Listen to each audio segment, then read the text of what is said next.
خاتون حضور کی خدمت میں حاضر ہوئی اور عرض کی یا رسول اللہ صلی اللہ علیہ وسلم مجھ سے بدکاری سرزد ہو گئی ہے اور میرے پیٹ میں بچہ ہے اور میں چاہتی ہوں کہ آخرت کی سزا کی بجائے دنیا کے اوپر اس کی سزا مجھے دے دی جائے تاکہ میں پاک ہو جاؤں اور صاف ہو جاؤں، کیونکہ آخرت کی سزائیں بہت سخت ہیں۔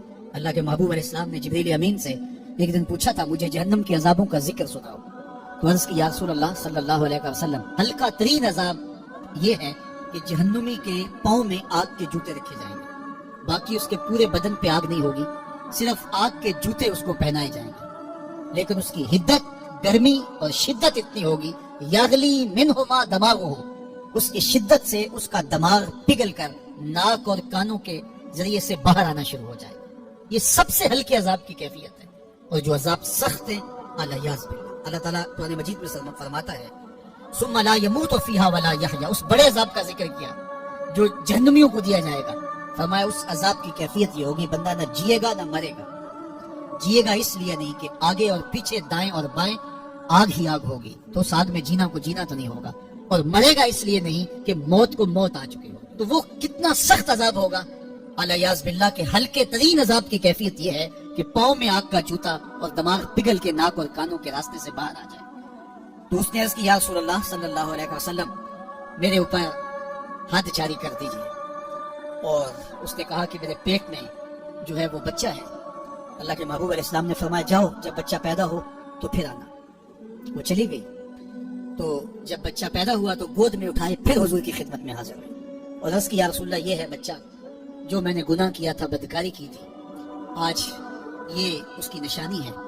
تو اللہ کے محبوب علیہ السلام نے فرمایا کہ اسے لے جاؤ اور اسے دودھ پلاؤ، اور جب یہ کچھ کھانے پینے لگ جائے گا تو پھر آنا۔ کچھ دنوں کے بعد وہ دوبارہ حاضر ہوئی اور اس نے اس بچے کے ہاتھ میں روٹی کا ٹکڑا دیا ہوا تھا اور عرض کی یا رسول اللہ دیکھ لیجئے اب یہ روٹی کھانے لگ گیا ہے۔ اللہ اکبر۔ تو اللہ کے محبوب نے فرمایا انہیں لے جاؤ اور جا کے انہیں سنگسار کر دو۔ اس کی یہ حد بنتی تھی، اس کو سنگسار کیا اور اس نے خود یہ سزا اپنے لیے قبول کی۔ تو یہ بات ذہن نشین کیجئے کہ یہ وہ لوگ تھے کہ جن سے کبھی کوئی گناہ سرزد ہو جاتا تو وہ جلد توبہ کرتے، اور اس کی بڑی سے بڑی حد اور سزا بھی ہوتی تو وہ بھی کاٹنے کے لیے تیار ہو جاتے۔ میں اور آپ دیکھیں کہ ہماری زندگی میں اگر گناہ ہے اور ہمیں سچی توبہ کی توفیق بھی نصیب نہیں ہے اور آئندہ نہ کرنے کا عزم مصمم ہو، پکا ارادہ ہو کہ یہ گناہ زندگی میں دوبارہ نہیں کروں گا، الگ بات ہے کہ پھر دوبارہ اس سے سرزد ہو جائے، لیکن جب وہ توبہ کر رہا ہو تو اس وقت اس کا پختہ عزم ہو اور اس کے دل کے کسی گوشے میں نہ ہو کہ چلو میں توبہ کر لیتا ہوں اور پھر ہو گیا تو پھر کر لوں گا، پکا عزم ہو کہ دوبارہ یہ گناہ نہیں کروں گا۔ اور اگر زبان سے توبہ توبہ کر رہا ہو اور دل میں ہو کہ ٹھیک ہے یہ تو صبح بھی مجھ سے عمل بد سرزد ہونا ہے، تو اللہ تعالیٰ سے یہ مذاق کرنے والی بات ہے، اور اللہ تعالیٰ سے جو مذاق کرتا ہے وہ کہاں کھڑا ہے وہ خود سوچ لے۔ وہ کیا کسی نے کہا تھا کہ توبہ کی پھر توبہ کر کے توڑ دی، میری اس توبہ پہ توبہ کر اٹھی۔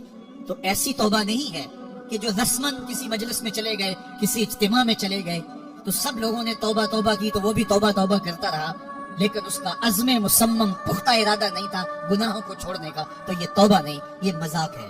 اس لیے اللہ کے حضور سچی توبہ یہ ہے کہ ماں قبل کے گناہوں سے مٹی کے گھروندے پاؤں پہ بناتا ہے اور انہیں مسمار کر دیتا ہے۔ وہ کبھی آپ نے دیکھا ہوگا کہ بچے ریت میں اپنا پاؤں رکھ کر کے اوپر سے ریت تبک لیتے ہیں اور پھر پاؤں ہولے سے نکال لیتے ہیں، بچ جائے تو بڑے خوش ہوتے ہیں، اور جب کھیل ختم ہو جاتے ہیں تو اسے گرا دیتے ہیں اپنے ہاتھوں سے۔ بہلول بھی اسی شغل میں لگا ہوا ہے، بہلول یہ کام کر رہا ہے، گروندے بناتا ہے گراتا ہے، گروندے بناتا ہے گراتا ہے۔ بادشاہ گزرا، پوچھا بہلول کیا کر رہا ہے؟ ہنس کے کہا جنت کے مکان بنا رہا ہوں۔ کہا بیچتے ہو؟ ہاں بیچتا ہوں۔ کتنے کا؟ 10 روپے کا، سیل لگائی ہوئی ہے۔ بادشاہ مسکرا کے گزر گیا، دیوانہ ہے، مجنون ہے، اپنی موج میں لگا ہے۔ پیچھے سے ملکہ زبیدہ بھی آ رہی تھی، اس نے بھی دیکھا، کہا بہلول کیا کر رہے ہو؟ کہا جنت کے مکان بنا رہا ہوں۔ کہا بیچتے ہو؟ ہاں 10 روپے کا بیچتا ہوں۔ 10 روپے بادشاہوں کے لیے کیا ہوتے ہیں؟ 10 درہم نکالے، اس کو دیا، اس نے دریا دجلہ میں پھینک دیا۔ فقیر اتنی دیر تک فقیر نہیں بنتا، داتا صاحب فرماتے ہیں جب تک مٹی کا ڈھیلا اور سونے کی ڈلی اس کی نظر میں برابر نہیں ہو جاتا۔ اور ایک مکان کے گرد، ایک وہ گروندے کے گرد دائرہ لگایا، کہا یہ تیرا ہوا۔ ملکہ گزر گئی، بادشاہ بھی چلا گیا۔ شام کو اپنے محل میں پہنچے، بادشاہ سویا، منظر جاگا کہ حشر کا دن ہے، پھر جنت کا منظر ہے، جنت میں بڑے بڑے خوبصورت مکان ہے۔ ایک مکان کو بڑا ہی اچھا لگا تو جی چاہا کہ اس مکان کو دیکھوں، تو جب قریب گیا تو دروازے پہ لکھا تھا ملکہ زبیدہ۔ شوق سے آگے بڑھا تو دربان نے روک دیا, کہا یہ ملکہ کا ہے. کہا وہ میری ہی ملکہ ہے. کہا دنیا کے ضابطے اور آخرت کے ضابطے اور. بادشاہ کی آنکھ کھل گئی, بے چین ہو گیا. ملکہ کو بیدار کیا, کہا تو کون سا نیک عمل کیا ہے؟ میں نے جنت میں تیرا یوں مال دیکھا. ملکہ کہنے لگی وہی معمول کی نمازیں, وہی سب کچھ, کوئی نیا کام تو میں نے کیا نہیں. ہاں یاد آیا, کل گزر رہی تھی, دجلہ کا کنارہ تھا, وہ جسے لوگ مجذوب کہتے ہیں, وہ جو دیوانہ کہلاتا ہے, وہ بہلول, وہ جنت کے محل کہتا تھا وہ بنا رہا. میں نے کہا چلو کوئی بات نہیں, فقیر ہے, 10 روپے کیا ہوتے ہیں. تو میں نے 10 روپے کا ایک محل خریدا تھا. بادشاہ سر پکڑ کے بیٹھ گیا, وہ تو مجھے بھی کہتا تھا. میں دیوانے کی بات سمجھ کے گزر گیا. اگلے دن بادشاہ قصدر گزرا. جب قصدر گزرا نا تو دل دھڑک رہا تھا کہ کہیں مجذوب پھر آج مل جائے اور اسی موج میں ہو تو کام بن جائے. دیکھا تو بہلول وہاں بیٹھا ہوا ہے. آگے بڑھ کے دیکھا تو کام بھی وہی. بادشاہ پھر رک گیا, پوچھا بہلول کیا کر رہے ہو؟ اب دل دھڑک رہا تھا کہ مجذوب ہے, کوئی اور بات کہہ دے تو چلو اچھا ہو کہ وہی جواب دے دے. اس نے وہی جواب دیا, جنت کے محل بنا رہا ہوں. بادشاہ کا کچھ دل ٹھہرا, پھر کہا اچھا بیچتے بھی ہو؟ ہاں ہاں بیچنے کے لیے بنا رہا ہوں. بادشاہ ادھر جیب میں ہاتھ ڈال رہا ہے اور ادھر پوچھ رہا ہے کتنے کا؟ کہا آدھی حکومت لگے گی. کہا کل تو 10 روپے کے بتا رہے تھے. کہا کل تم نے دیکھا نہیں تھا, آج سودا دیکھ کے لے رہے ہیں. اللہ تعالیٰ ارشاد فرماتا ہے انما تنذر من اتبع الذکر وخشی الرحمن بالغیب, جو انڈٹھے سودے کرتے ہیں, جو بغیر دیکھ کے کرتے ہیں. اچھا چلو ایک خوشخبری میں آپ کو بھی سناؤں, اور وہ خوشخبری رسول اللہ کی زبان سے. حضور نے فرمایا طوبی لمن رآنی وآمن بی وطوبی 7 مرات من لم یرانی وآمن بی. فرمایا صحابہ تمہیں مبارک ہو ایمان کی کہ تم نے مجھے دیکھا اور میرے اوپر ایمان لائے. اور کہا انہیں 7 مبارکیں ہوں جنہوں نے مجھے دیکھا بھی نہیں ہوگا اور پھر بھی ایمان لائیں. انما تنذر من اتبع الذکر وخشی الرحمن بالغیب فبشرہ بمغفرۃ واجر کریم. ان کو بشارت دے دیجئے بڑی عزت والے اجر کی اور خوشخبری بھی. تو جس اجر کو میرا رب بھی کریم کہہ رہا ہے وہ اجر کیسا ہوگا؟ تو یہاں تو لہجہ دم توڑتا ہے اور الفاظ ساتھ نہیں دیتے کہ اجر کریم کی کیا تعریف کریں جس اجر کو میرے رب ہے.